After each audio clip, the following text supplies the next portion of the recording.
When we got to the mainland, we found the space elevator's support facility.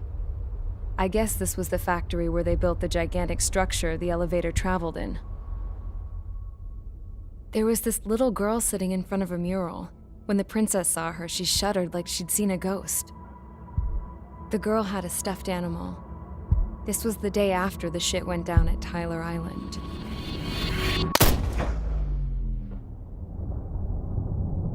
She walked right up to the princess, took her hand, and led her into the factory. One thing's for sure, they knew each other. The factory'd been converted to a production line for Erusian drones. It was fully automated and chugging along, making drone after drone after drone. Once they got inside, the princess stopped and just stood there.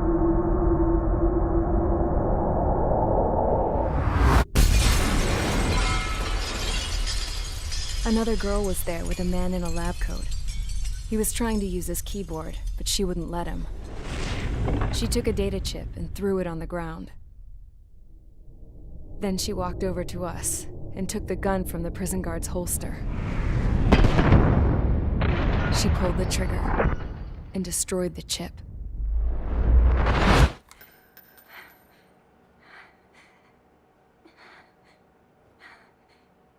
Later, I found out that the girl with the gun and the one with the stuffed animal were sisters. They were also the granddaughters of Mihai A. Shalaji, the legendary pilot. Gramps used to talk about him. He said Mihai was the top ace from 2 wars ago. Know any Belkans? Because this guy was a Belkan, and they love to stir shit up. Pitting nations against other nations is a particular favorite of theirs, along with developing hyper-advanced technology. That's right. I'm Belkan, born and raised. My country is gone now. Rather than surrender to its enemy, Belka detonated 7 nuclear weapons on its own soil. My people scattered around the globe, living in the shadows of other countries. We had a new purpose: to breed wars. The theory was that through war, we could achieve our destiny and our revenge.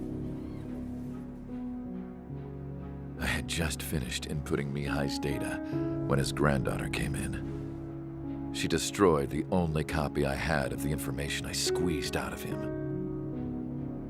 The girl loved Mihai.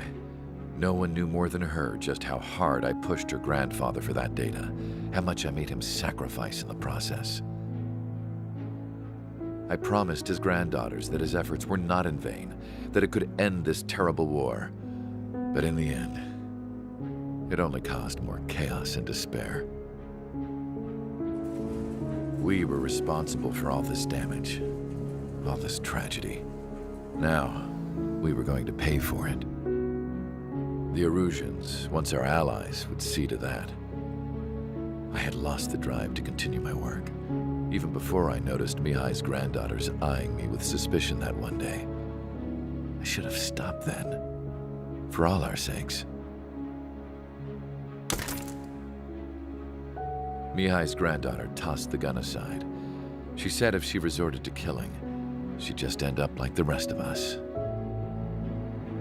And by us, she meant everyone, including the princess. Like me, the princess was afraid to look into the girl's eyes. She knew that by encouraging her people, she kept the war going. Mihai and his granddaughter were victims of it, and now, they too were paying the price. Is this for Belka? Or for Erusea? My grandfather had only one wish: to continue soaring through the endless skies. That was the only place where he felt alive. But I don't even have a country to call home, let alone the sky. The Black Forest, the lake, they are no longer mine. Even though those lands were once cherished by my late mother. We have to learn to put that sense of nostalgia behind us and behave like mature adults. My homeland. She's right. It feels so far away now. The woman with the rifle approached me. She was focused on more pressing issues. I checked the computer. All of the data on the legendary Ace had already been installed. No, I pulled it before it was completed.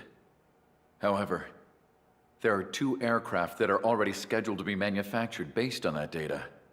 We must destroy the factory. This isn't the only one. There are more facilities just like it, and the 2 planes containing the data will be manufactured at one of those facilities.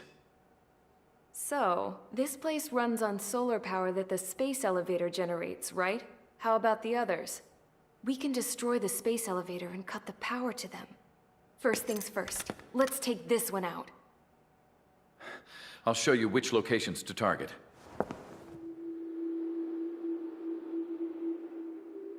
I stood there, thinking about that mural by the factory's entrance. Harling commissioned it to be painted. I realized that in the background, behind the dancing figures, the artist had painted several space elevators. I understand now. The space elevator wasn't designed to exploit Erusia after all.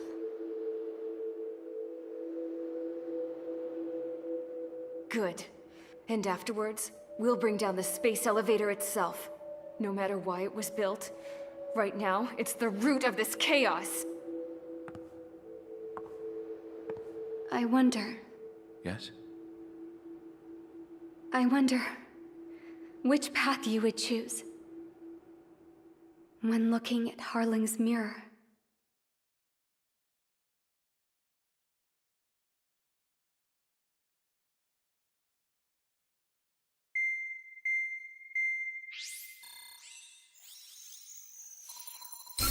Let's get the briefing started.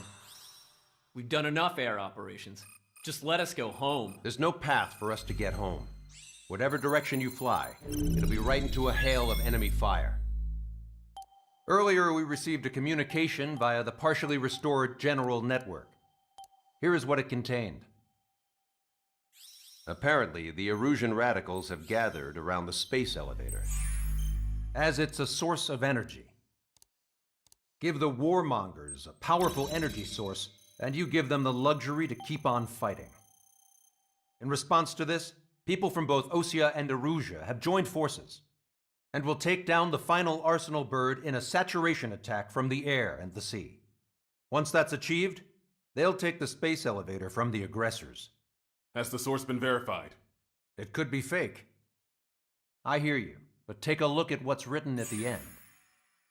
Hey, dumbass. If you want to bring the world back from the brink, go to the lighthouse. You can see the future there.